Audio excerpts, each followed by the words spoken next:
Oxygen ઓક્સિજનનો સંપર્ક જ્યાં સુધી રહે ત્યાં સુધી આગ ચાલુ રહે.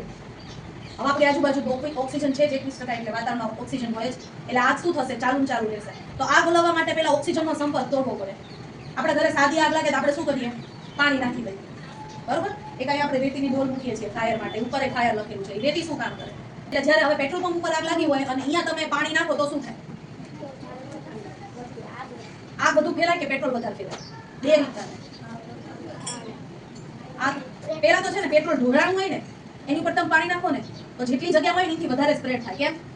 કેમ કે પેટ્રોલ અને પાણીને મિક્સ કરીએ ને તો પાણી ભારે છે એ નીચે રહે અને પેટ્રોલ પાણી કરતાં વજનમાં હલકું એટલે ઉપર તરે. એટલે જેવું પાણી નાખો ને એ મિક્સ તો થવાના જ નથી, અમુકનું વધારે ફેલાય પેટ્રોલ અને આગ વધે.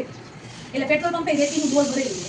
ફાયર સેફ્ટી બોટલ હવે તમામ જગ્યાએ, બસમાં જાઓ તમે, પ્લેનમાં જાઓ, ટ્રેનમાં જાઓ, તમામ સરકારી સંસ્થાઓમાં ફાયર સેફ્ટી બોટલ હોય છે. આ શું કામ કરે છે?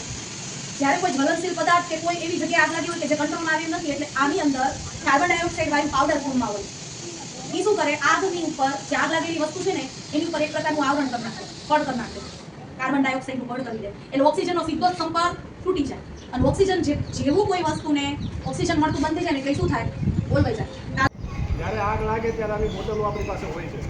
પહેલાં આ પ્લાસ્ટિકનું સીલ હશે એ સીલ તોડવું પડે.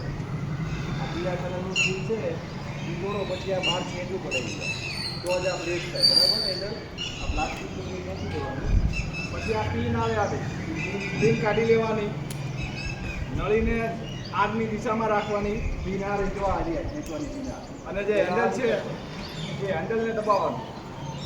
એ બાજુ આગ છે એ બાજુ નળી રાખવાની, થોડુંક છેતું રહેવાનું, આવ અંદર જઈને દબાવવાનું, થોડુંક 1 મીટર 2 મીટર દૂર રહેવાનું.